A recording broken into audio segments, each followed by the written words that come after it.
बच्चों, last lecture में हम लोगों ने बाह्य प्रक्रिया भाग 2 ये ज्योग्राफी सब्जेक्ट का पाठ पढ़ा था। उसमें पहला कारक लिया था नदी। नदी का क्षरण, वहन और निक्षेपण कार्य ये देखा था हम लोगों ने, है ना। खनन अपक्षय के कारण भूपटल में निरंतर परिवर्तन होते हैं। अपक्षरण यानी खनन, निक्षेपण चट्टानों का कारक द्वारा होने वाला परिवर्तन, नदी, हिमनदी, पवन, सागर की लहरें, ये कारक अपक्षरण, वहन और निक्षेपण का कार्य करते हैं। इन कारकों के कारण भूपटल पर निरंतर परिवर्तन होते आए हैं और नए नए भूरूप तैयार होते हैं। इस पाठ में से कुछ भूरूपों की जानकारी हम यहाँ प्राप्त करेंगे। उसमें पहला जो कारक कौन कौन से अभी बताया मैंने, नदी, हिमानी यानी हिम नदी, पवन और सागर की लहरें, ये कारक है ना। तो पिछली बार हम लोगों ने नदी इस कार्य का अध्ययन किया था। उसमें नदी का खनन कार्य यानी क्षरण कार्य, उसमें जो भूरूप देखे थे वो बता रहा हूं मैं, गंभीर खड, वी आकार की घाटी, जलप्रपात, कुंभगर्भ और गुफित गिरिपाद, ये भूरूप हम लोगों ने नदी के खनन कार्य यानी क्षरण कार्य में देखे थे। वहन और निक्षेपण कार्य, निक्षेपण यानी संचरण कार्य, इसमें हम लोगों ने जो भूरूप देखे थे इसकी जानकारी मैंने वो वाले लेक्चर में दी थी। नदी के सर्पाकार मोड़, नालाकृति झील, बाढ़ तट, बाढ़ के मैदान, पंखाकृति मैदान, जलोढ़ शंकु और त्रिभुज प्रदेश, ये हम लोगों ने पिछले लेक्चर में देखा था। अभी जो दूसरा कारक है वो है हिम नदी या हिमानी, है ना। तो उसके बारे में हम लोग जानकारी यहाँ पर लेंगे। उससे बने हुए भूरूप और हिम नदी, इसके बारे में हम लोग यहाँ पर जानकारी लेने वाले हैं। तो हम लोग यहाँ पर अभी हिमानी या हिम नदी, इससे जो बने हुए भूरूप है अक्षरण कार्य से या वहन निक्षेपण कार्य बने हुए भूरूप जो अभी बन रहे हैं, उसके बारे में जानकारी हम लोग लेंगे। पहले तो हम लोग हिमानी यानी क्या, हिम नदी किसे कहते हैं, इसके बारे में जानकारी लिखेंगे। उसमें बर्फ की नदी गुरुत्वीय बल के प्रभाव से, बर्फ की नदी गुरुत्वीय बल के प्रभाव से धीरे धीरे बहने वाले बर्फ के राशि को हिमानी या हिम नदी कहा जाता है। इसको इंग्लिश में ग्लेशियर भी कहते हैं। 50,000 चौरस किमी से अधिक क्षेत्रफल हो तो उसे हिमस्तर कहा जाता है। हमारे भारत के उत्तर में जो हिमालय पर्वत श्रृंखलाएं है वो दुनिया में सबसे ऊंची पर्वत श्रृंखलाएं है ना। हिम नदी यानी इसे हम बर्फ की नदी कह सकते हैं। हिम नदी का थोड़ा पानी पिघल के नदी के तल में चला जाता है। ऊपर बर्फ की चादर होती है, इसके कारण चट्टान और बर्फ इनका घर्षण कम होता है। अति प्रचंड बर्फ का स्तर ढलान की ओर बहने लगता है। इस नदी की तेजी सामान्य नदी के समान नहीं होती है। मतलब इसका जो बहने का जो प्रवाह है, जो तेजी है वो कम होती है। इस प्रकार की हिम नदियां कौन कौन से पर्वत श्रेणियों में आते हैं, देखो पूरे दुनिया का अगर हम लोग देखेंगे तो उसमें हिमालय आता है, हिमालय पर्वत श्रृंखलाएं आती है। आल्प्स ये जो पर्वत श्रृंखला ये भी हिमानी है, यहाँ पर भी बर्फ गिरता है। एंडीज पर्वत यानी एंडीज पर्वत श्रृंखला है, रॉकी पर्वत श्रृंखला है, हिंदू कुश पर्वत श्रेणी, ये जो हिमानी या हिम नदी का कार्य इन पर्वत श्रेणियों में हम लोग को देखने को मिलेगा। और इससे इनमें जो भूरूप जो बने हैं ये भी हम लोग को देखने को मिलेगा। ठीक है। अभी जो मैं तुम्हारे सामने, आपके सामने जो पेज रखा है वो यही है, हिमानी के कार्य एवं भूरूप। इसको देखेंगे हम लोग। जिस प्रदेश का तापमान द्रव्यमान बिंदु से कम होता है, ऐसे प्रदेश में हिमपात के रूप में वर्षा होती है। हिमपात वर्षा के कारण भूपटल पर हिम परत तैयार होती है। हिम के अति भार से हिम परत भूपटल की ढलान से फिसलने लगती है। परत की सतह में जमीन के समीप का हिम दबाव और घर्षण के कारण पिघलने लगता है और हिमानी अत्यंत धीमी गति से ढलान की दिशा में सरकने लगती है। नदी की तरह ही हिमानी भी अपक्षरण और निक्षेपण का कार्य करती है। जैसे कि पिछले पाठ में हम लोगों ने देखा था, नदी का क्षरण कार्य, संचयन कार्य और उससे जो भूरूप बने, वैसे ही हिमानी यानी हिम नदी के भी इस प्रकार के भूरूप बनते हैं। भले उसकी गति कम हो तो भी इनसे भूरूप बनते ही है। हिमानी का क्षरण कार्य देखो, गति कम होने पर भी बर्फ का घनत्व अधिक होने से हिमानी अपने तल और कगार का क्षरण कार्य अधिक मात्रा में करती है। हिमानी के क्षरण कार्य से जो भूरूप बने हैं देखो, हिमगवर, शुककूट और गिरिशृंग, यू आकार की घाटी, लंबी यानी लटकती घाटी, मेषशिला, ये भूरूप तैयार होते हैं। नदी के क्षरण कार्य से वी आकार की घाटी थी क्योंकि वो गहरी नीचे चली जाती है। यहाँ पर बर्फ का आकार ज्यादा होता है, इसके लिए यू आकार की घाटी यहाँ पर बनती है। अभी पहला कौन सा है? हिमगवर। हिमगवर मतलब उस किस प्रकार बनता है उसके बारे में हम लोग यहाँ पर जानकारी देंगे। ध्यान से सुनो। अभी हिमगवर हिम नदी के क्षरण कार्य से बना हुआ भूरूप है। किससे बनता है? हिम नदी के क्षरण कार्य से। हिमगवर किसे कहेंगे? देखो किस प्रकार बनता है वो। पर्वत ढलान पर तल के भाग में, पर्वत ढलान पर तल के भाग में ढलान और कण का क्षरण खनन होने के कारण ये भाग आराम खुर्ची जैसे आकार प्राप्त कर होता है, इसका उसे हिमगोर कहा जाता है। आप लोगों को मैं दिखा रहा हूँ हिमगोर किस प्रकार होगा।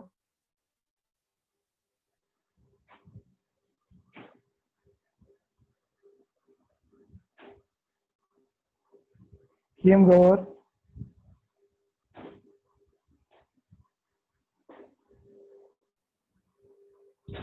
देखो, हिमगवर इसका जो आकार है, नीचे देखो बच्चों, नीचे जो आकार हुआ है ये जैसे कि हम लोग कुर्सी पर बैठे उसी प्रकार का है। ये हिम नदी के क्षरण के कार्य से बना हुआ ये भूरूप है ना। नीचे वाला भाग आराम खुर्ची जैसे इसको प्राप्त हुआ है, ऐसा दिखाई देता है। देखो ये भूरूप जो है ये हिमगवर का भूरूप है।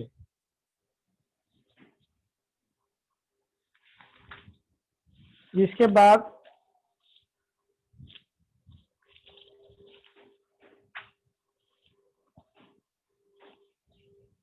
गिरिशृंग, इसके बाद जो भूरूप बना हुआ है क्षरण के कार्य से, वो गिरिशृंग ये है।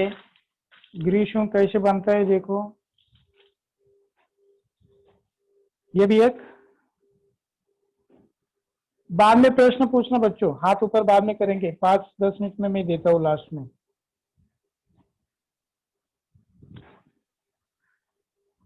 गिरिशृंग भूरूप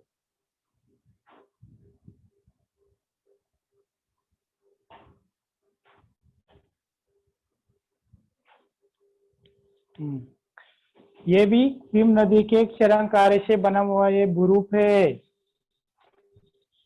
हिम नदी के क्षरण कार्य से भूरूप तैयार होता है। पर्वत के ढलान पर, पर्वत के ढलान पर 2 से अधिक हिमगवर तैयार होने के बाद उनमें तीव्र ढलान होती है। पर्वत के ऊपर का भाग सिंह जैसे दिखाई देता है। सिंह जानवर का जो सिंह होता है उसके प्रकार दिखाई देता है, पूरा उसका घर्षण होता है बर्फ के कारण। ऊपर का जो भाग होता है वो पूरा क्षरण, उसका क्षरण होता है यानी पूरा झाल पड़ के वो पूरा टोकदार बन जाता है। जानवर के सिंह जैसे दिखाई देता है, ये गुरु सिंह है। क्योंकि हिमालय पर्वत श्रृंखला है जहां पर बर्फ गिरती है शीत ऋतु में ही खास करके, तो बर्फ यानी पानी जैसी छोटी छोटी नई वहां पर बारिश होती है, बर्फ की बारिश। बड़े बड़े एकदम बड़े ऐसे पत्थर ऊपर से, पत्थर यानी बर्फ के पत्थर ऊपर से गिरते हैं और इस प्रकार ऊपर का जो भाग है उसको इस प्रकार आकार बनता है उससे पूरा घर्षण होने के बाद। ये गिरीश सिंह ऊपर का भाग देखो, सिंह जानवर के सिंह देखो दिखाई देगा। ये एक शरंकारी से बना हुआ ये भूरूप है।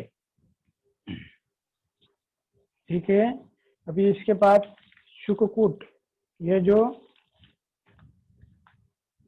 भूरूप है शुककूट किस प्रकार बनता है, ये भी एक क्षरण कार्य से, क्षरण यानी खनन कार्य, बर्फ से जो भूपटल का जो झीज होती है, बर्फ से भूपटल की जो झीज होती है या घर्षण होने के बाद जो भूरूप यानी भू आकार, जमीन का आकार बनता है उसको भूरूप कहते हैं हम लोग।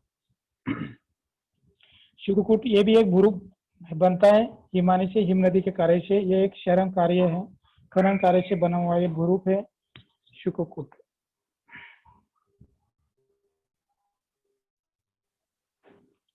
फोटो दिखा रहा हूं मैं उसका, शुककूट किस प्रकार बनता है फिर उसके बारे में जानकारी देता हूँ।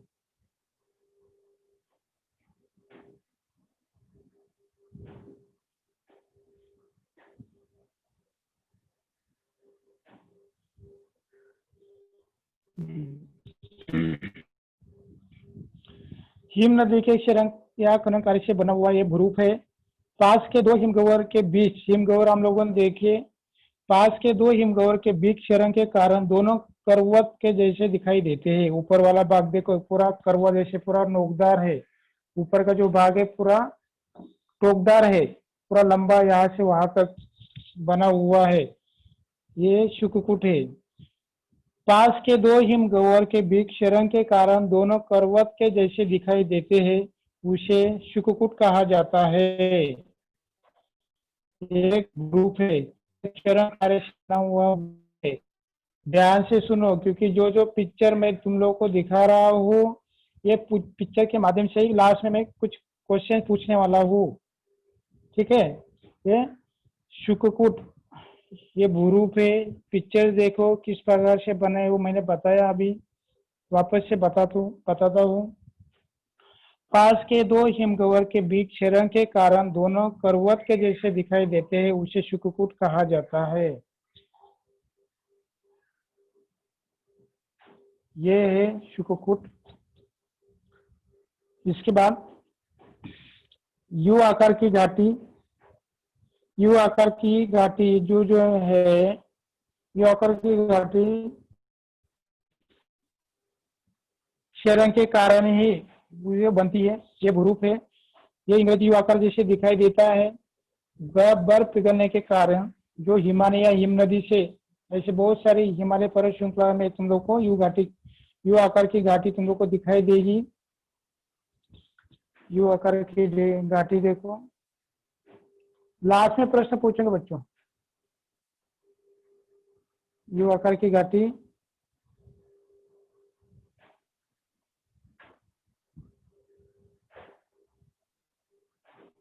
ये देखो यू आकार की दरी यानी घाटी, ये देखो इस प्रकार दिखाई देती है यू आकार की घाटी। इंग्लिश आकार यू आकार जैसे दिखाई देता है।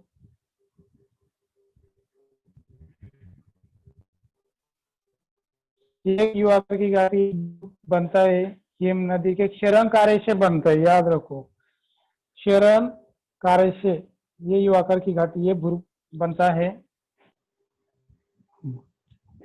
यू आकार की घाटी। इसके बाद लंबित या लटकती घाटी, लंबित या लटकती घाटी, ये हिम नदी के खनन क्षरण कार्य से बनी हुई ये भूरूप है। मुख्य हिम नदी को अन्य उप हिम नदी आकर मिलती है तो लंबित घाटी, लटकती घाटी तैयार होती है। वो किस प्रकार देखो, पिक्चर देखो समझ में आ जाएगा।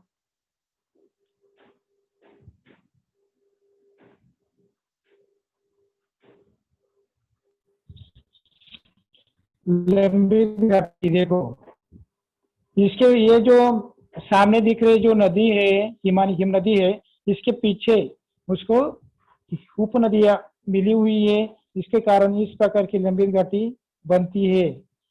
वापस से बता रहा हूँ, लंबी घाटी ये क्षरण कार्य से बनी हुई भूरूप है। मुख्य हिम नदी को अन्य उप हिम नदी आकर मिलती है तो लंबी घाटी यानी लटकती घाटी तैयार होती है। इस प्रकार ये चित्र देखने के बाद समझ में आ जाएगा।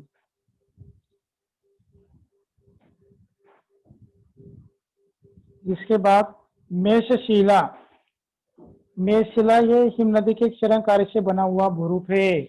मेषशिला का पिक्चर देखो, आवाज नहीं आ रही मेरी आवाज कैसी बनी? मेषशिला, ये मेषशिला ये जो भूरूप है,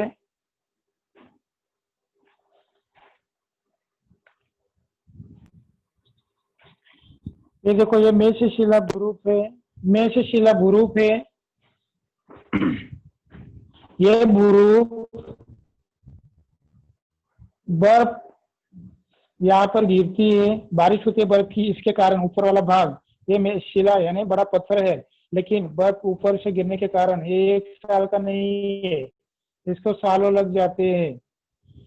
इस प्रकार ऊपर से बर्फ गिरने के बाद इस प्रकार ऊपर का आकार हो जाता है, उसको मेषशिला कहा जाता है। एक भूरूप है, एक क्षरण कार्य से बना हुआ भूरूप है।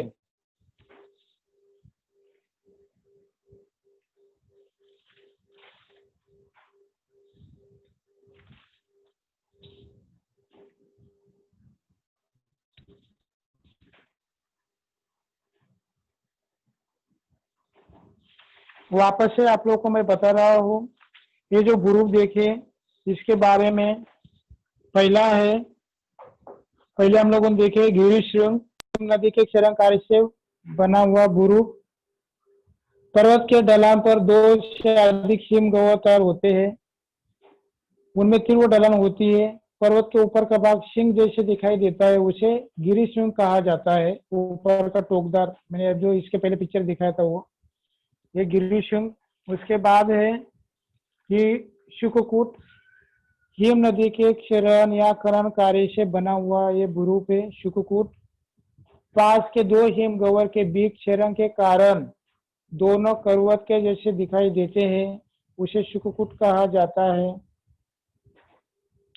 उसके बाद हिम गह्वर, हिम नदी के क्षरण के कार्य से बना हुआ ये भूरूप है हिम गह्वर। पर्वत ढलान पर तल के भाग में ढलान और कण का क्षरण या खनन होने के कारण ये भाग आराम कुर्सी जैसे आकार प्राप्त होता है, इसको उसे हिम गह्वर कहा जाता है। उसके बाद है लंबित घाटी, जो इसके पहले मैंने पिक्चर दिखाया था। लंबित घाटी कैसे बनती है? ये क्षरण कार्य से बनती है। मुख्य हिम नदी को अन्य उप हिम नदी आकर मिलती है तो लंबित घाटी तैयार होती है। उसके बाद यू आकार की घाटी क्षरण कार्य से बना हुआ ये भूरूप है। ये इंग्रजी यू आकार जैसे दिखाई देता है, इसलिए इसे यू आकार की घाटी कहा जाता है। उसके बाद मेषशिला, ये हिम नदी के क्षरण कार्य से बना हुआ ये भूरूप है मेषशिला, जो इसके पहले मैंने पिक्चर आप लोगों को मैंने दिखाई। अभी तक जो हम लोगों ने भूरूप देखे वो हिमालय का क्षरण कार्य से बनी हुई जो भूरूप है वो देखे। इसके पहले अभी हिमालय का वहन और निक्षेपण वहन कार्य से या निक्षेपण संचयन कार्य से जो भूरूप बनती है उसके बारे में हम लोग यहाँ पर जानकारी लेते हैं। हिमालय का वहन और निक्षेपण, हिमालय का वहन और निक्षेपण कार्य, हिमालय बहते समय अपने साथ काफी मिट्टी बहा कर लाती है, इस मिट्टी को हिमोट कहते हैं। हिमोट के संचयन स्थानानुसार भू हिमोट, पार्श्व हिमोट, मध्य हिमोट और अंत हिमोट 4 प्रकार के होते हैं। जो मैंने पिक्चर दिखाया था वो कोई नहीं,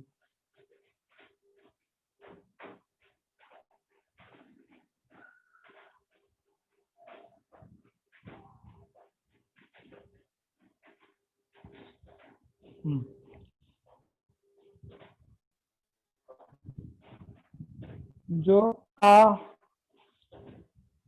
कीमोड किसे कहते हैं मालूम हुआ? ये मानी बहते समय अपने साथ काप की मिट्टी बहाकर लाती है, इस मिट्टी को हम लोग हिमोड कहते हैं।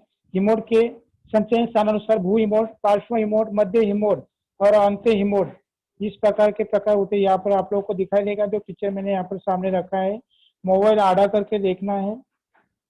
हिम नदी का पट जो ऊपर है, उसके बाद नीचे ही नदी प्रवाह है सबसे लास्ट में। पहले पार्श्व हिमोड है, पार्श्व हिमोड, उसके बाद मध्य हिमोड है और हिम नदी के ऊपर। इस प्रकार हम लोग आकृति का इससे मालूम पड़ता है कि हिमोड किस प्रकार, 4 प्रकार के किस प्रकार होते हैं। हिम नदी की निक्षेपण प्रक्रिया से हिमोडगिरी, हिमोडकटक जैसे भूरूप तैयार होते हैं। हिमोडगिरी और हिमोडकटक इस प्रकार के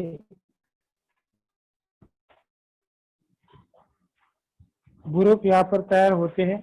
रेकाप के संचयन से हिमोड बनते हैं।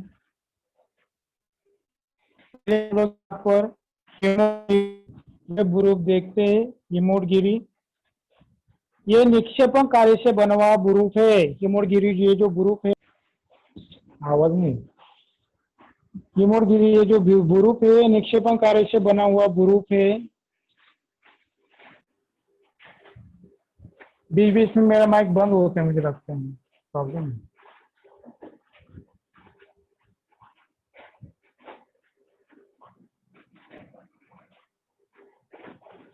हिमोडगिरी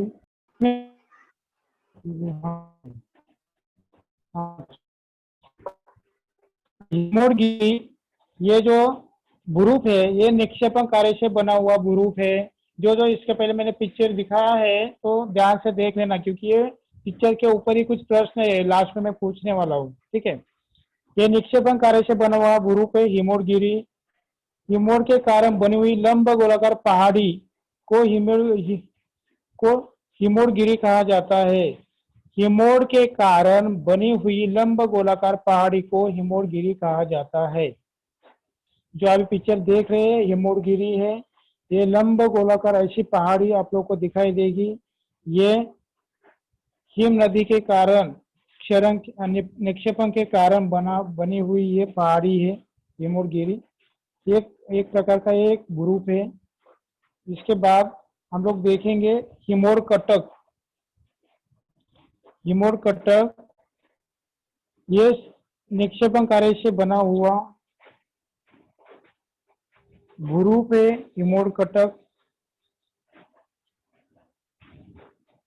कभी कभी हिमोड के संचयन से तैयार सर्पाकार आकार की तीव्र ढलान पर लंबी लंबी टेकड़ी को हिमोडकटक कहा जाता है। जो मध्य हिमोड, पार्श्व हिमोड हम लोग देख रहे हैं, वो पिक्चर देखने के बाद आप लोग को मालूम पड़ेगा। ये देखो हिमोडकटक,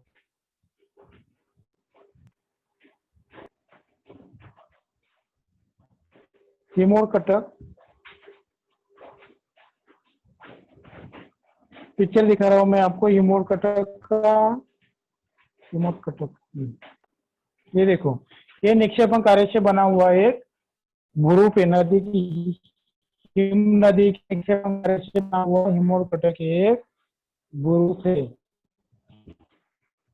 कभी कभी हिमोड के संचयन के तैयार सर्पाकार आकार की तीव्र ढलान पर लंबी लंबी टेकड़ी को हिमोडकटक कहा जाता है। ये लंबी लंबी टेकड़ी है, ये ऊपर से इस प्रकार दिखती है, लेकिन अगर सामने या पास में गए तो इस प्रकार की बड़ी बड़ी सर्पाकार आकार की तीव्र ढलान वाली लंबी लंबी लंबी आप लोगों को दिखाई देगी।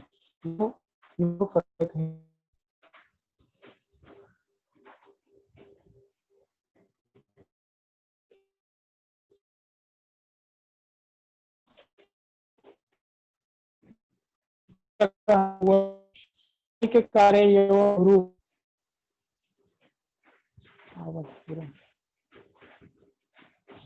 ये चला गया। हेलो सर, आवाज आ रही है मेरी? हाँ, इस प्रकार हमने ये जो कारक है हिमनदी, जिसके बारे में जानकारी देखी। इसके पहले हम लोगों ने नदी के खनन, निक्षेपण और निक्षेपण कार्य वहन कार्य से बने हुए ग्रुप देखे थे। अभी हम लोगों ने हिमानी यानी क्या, हिमनदी यानी इसके बारे में जानकारी देखी। वापस उसके ग्रुप जो बने हुए हैं, क्षरण कार्य से बने हुए ग्रुप और निक्षेपण कार्य से बने हुए ग्रुप, ये भी हम लोगों ने देखे। अभी हम लोग रिपीट कर रहा हूँ थोड़ा थोड़ा ग्रुप के बारे में, ठीक है। हिमनदी का क्षरण कार्य से बने हुए ग्रुप हिमगवर, शुककूट, गिरिशृंग, युवाकार की घाटी, लंबित यानी लटकती घाटी, मेषशिला, ये ग्रुप तैयार होते हैं क्षरण कार्य से। और निक्षेपण कार्य से बने हुए ग्रुप देखो, निक्षेपण कार्य से बने हुए ग्रुप है हिमोडगिरी, हिमोड कटक, इस प्रकार के ग्रुप तैयार होते हैं। ये हिमोड, ये दो प्रकार है। मेन तो हिमोड है, हिमोड यानी हिमाने बहते समय अपने साथ काप की मिट्टी बहाकर लाती है, इसको हम लोग हिमोड कहते हैं, ठीक है।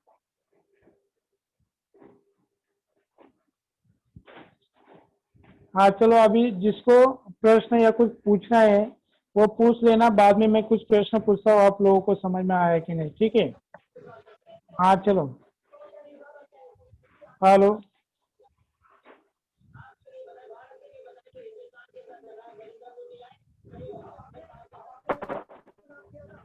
आवाज नहीं आ रही आपको?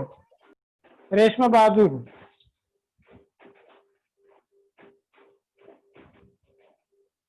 रेशमा बहादुर, हेलो, इसकी आवाज नहीं आ रही, रेशमा बहादुर। हाँ पूछो बेटा। सर आपने जो मध्य हिम वाला बताए थे ना, वे समझ में नहीं आया अभी तक।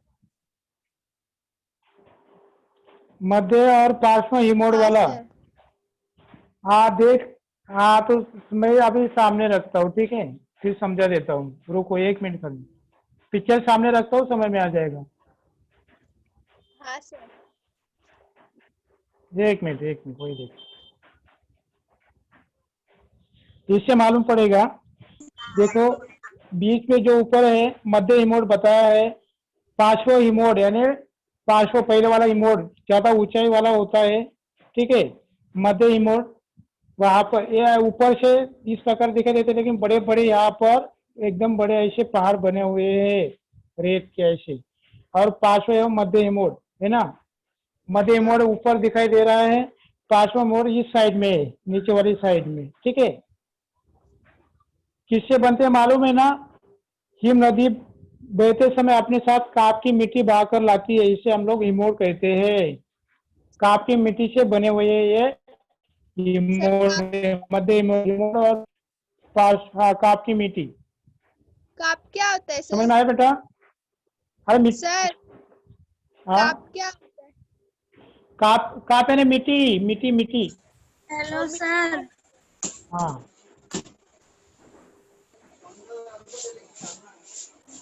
काप यानी काप। Hello sir. काप बोलो, 1 मिनट।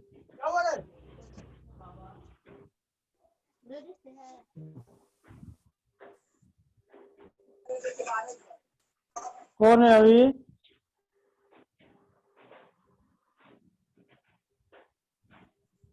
कौन बोल रहा है? मनीषा, कोई एक जन, रेशमा बहादुर हो गया अभी, पिंकी, पिंकी, हेलो। हाँ कौन? हाँ बोलो सर ना आपने पिंकी। वो, नहीं मेरा नाम सुमन है, पिंकी नहीं है। अच्छा अच्छा अच्छा, ठीक है, बोल रहे। सर आपने वो समझाया था ना फर्स्ट में, हाँ हाँ हाँ, वो थोड़ा समझ में नहीं आया मेरे को। कौन सा समझ में नहीं आया बेटा? बता देता हूँ ना, बताओ वो जल्दी। हिमानी का शरण कार्य। हिमानी का तो अभी हुआ बेटा। हाँ वही। क्षरण कार्य से बने हुए, क्षरण यानी घर्षण के बाद जो चट्टान का जो घास क्या बोलते हैं, घिसने के बाद जो बनता है वो भूरूप हम लोग कहते हैं उसको। समझ में आया? हाँ सर। या ऐसे ही पूछ रही है? अरे बर्फ क्षरण के कारण, क्षरण इसका मतलब पता है तुझे? क्षरण यानी क्या? उसका आकार कम होना, किसी भी चीज का आकार जो जब कम होता है उसको क्षरण कहते हैं। समझ में आया? हाँ सर। हाँ चलो, और कौन? आकाश यादव। आकाश यादव, ठीक है रुको तुम लोग, मैं कुछ प्रश्न पूछता हूँ, इससे मालूम पड़ेगा। ठीक है, तुम लोग हाथ ऊपर करना बंद करो, अभी हाथ ऊपर करना बंद करो।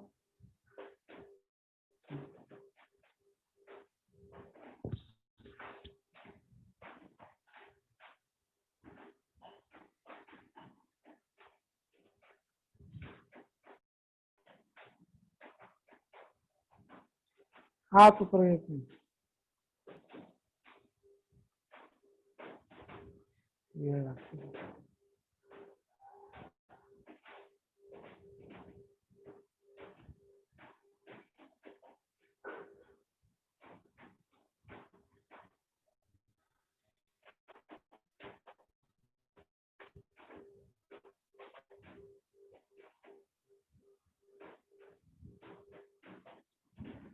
अभी जो पिक्चर आप लोग को दिखा रहा हूं मैं, आज अभी जो पिक्चर दिखा रहा हूं, हेलो, हाँ,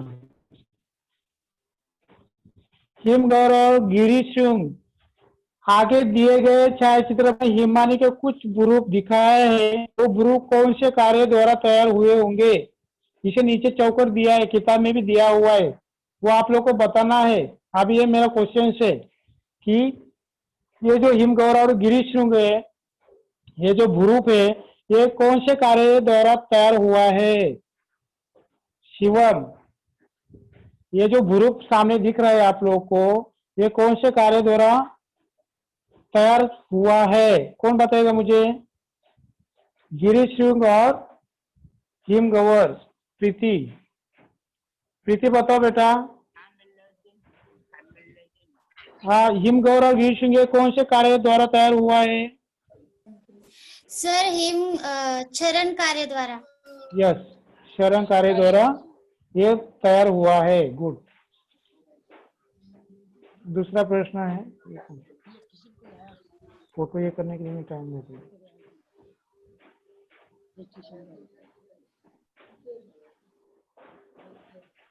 हाँ, अब ये दूसरा तैयार हुआ जो भूरूप है, कौन से कार्य से तैयार हुआ है? कौन बताएगा? हिमोड़कटक, हिमोड़कटक, ये जो भूरूप है कौन से कार्य द्वारा तैयार हुआ है? कौन बताएगा? सभा परवीन, सभा Parveen. Sir, I don't understand. Please explain this question. Hello, sir. Hello, Hello, sir. I don't understand this question. Please try again. कार्य द्वारा तैयार हुआ है बेटा, यही प्रॉब्लम है। इंग्लिश में बात करेंगे लेकिन आंसर नहीं आएगा। बताओ, ये जो सामने भूरूप है, सुमित यादव बेटा बताओ। सुमित यादव। सर, हाँ बताओ बेटा। सर पानी का ज्यादा बहाव के कारण ये सर क्या कार्य नहीं आ रही असली। नहीं नहीं नहीं, ऐसा नहीं है बेटा, पानी के ज्यादा बहाव पानी के पानी बहाव के कारण हुआ है।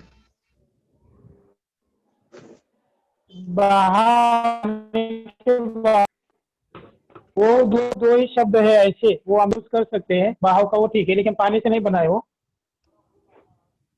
काप की मिट्टी के घर्षण से बना हुआ है, यानी उसको हम लोग संचयन या निक्षेपण कार्य बताएंगे। समझ में आया? ये जो भूरूप दिख रहा है ये निक्षेपण कार्य से बना हुआ भूरूप है, निक्षेपण या संचयन कार्य से बना हुआ भूरूप है। ठीक है, मैंने बताया था ना, एक एक पिक्चर दिखा के ये कौन से कार्य थे, सर इसलिए मैंने इंग्लिश का बोला था। लेक्चर है? अभी फिलहाल नहीं मालूम है, बाद में। ओके। ठीक है चलो। और एक पिक्चर मैं आप लोग को बता रहा हूँ, वो मुझे बताना कौन से इससे बना हुआ है, कौन से कार्य द्वारा बना हुआ है, ठीक है।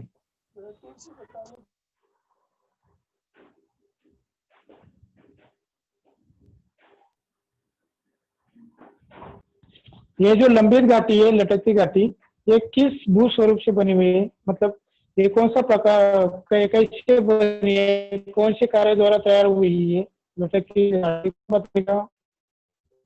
लंबित घाटी किस कार्यों द्वारा तैयार हुई है? राधिका, आमिरुद्दीन, आमिरुद्दीन, कौन से कार्य द्वारा तैयार हुई घाटी है सर लटकती घाटी? निक्षेपण कार्य द्वारा। निक्षेपण कैसे बेटा? निक्षेपण सर, बताया था हिम इसके कर- पहले, जब मैं बतावा इसके पहले जो बताया मैंने। सर खनन कार्य द्वारा। Hello sir. हाँ सर हानि के कारण कार्य में से गौर सुपरगिरी शीघ्र यू आकार की घाटी लंबित लटकती घाट में शिला के भूरूप होते हैं। कैसे कैसे बनती है ये, कौन से कार्य द्वारा तैयार होती है? खंड कार्य द्वारा सर। हाँ, खनन या क्षरण कार्य द्वारा तैयार होती है, मैंने बताया था। सर मुख्य मैंने हिम ये नदी को आंसर अन्य दिया। उप हिम, कौन सा खनन कार्य द्वारा? हाँ सही है, सही है, फिर सही है, सही है, खनन या क्षरण कार्य कह सकते हैं हम लोग, ठीक है। सर हाँ चल, हाँ बोलो। सर ये कापकी मिट्टी के द्वारा क्यों नहीं तैयार होती है? हम लोगों ने देखे ना उदाहरण, काप की मिट्टी के द्वारा जो संचयन कार्य के द्वारा जो तैयार होने वाले जो भूरूप है उसके बारे में मैंने बताया। उससे बने हुए भूरूप कौन कौन से? हिमोड गिरी है, हिमोड कटक है, ये संचयन या निक्षेपण कार्य से बने हुए भूरूप होते हैं। और इसके पहले जो मैंने बताया थे, गिरीशुम, शुककूट, हिमगवर, लंबित घाटी, यू आकार की घाटी में शिला, ये खनन कार्य द्वारा बने हुए भूरूप है। समझ में आया? खनन कार्य यानी क्षरण कार्य द्वारा बने हुए ये भूरूप है।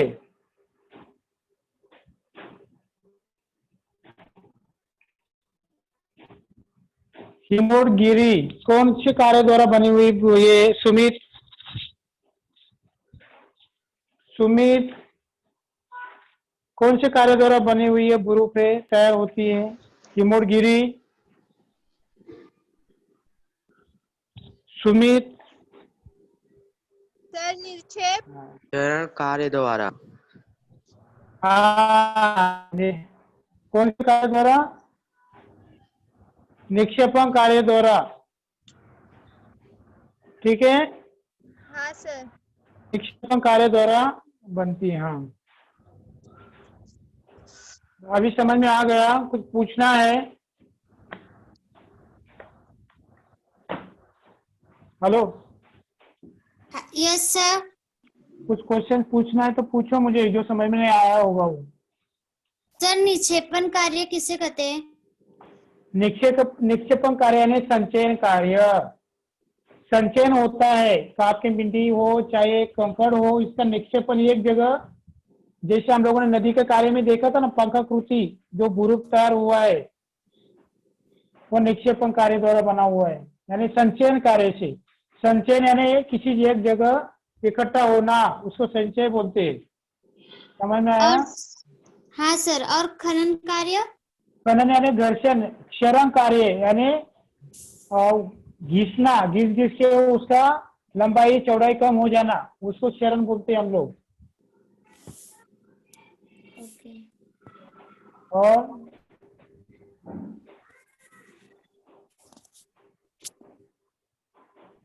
अब ये जो पाठ है, ये पाठ में हम लोगों ने नदी के खनन वहन निक्षेपण कार्य देखे, क्षरण कार्य देखा, इसके बाद हिम नदी के क्षरण कार्य वो देखा। उसके बाद भी पवन कारक बाकी है, पवन है और समुद्र की लहरें, इनके कारण भी इस प्रकार के बुरुक तैयार होते हैं। वो आगे वाले लेक्चर में कोई दूसरे सर है वो आप लोग को बताएंगे। ठीक है, पवन कार्य से बने हुए बुरुक, उसके बाद समुद्र की लहरों से बने हुए बुरुक, इसके बारे में जानकारी आप लोगों को नेक्स्ट लेक्चर में, आगे के लेक्चर में मिलेगी। Hello sir.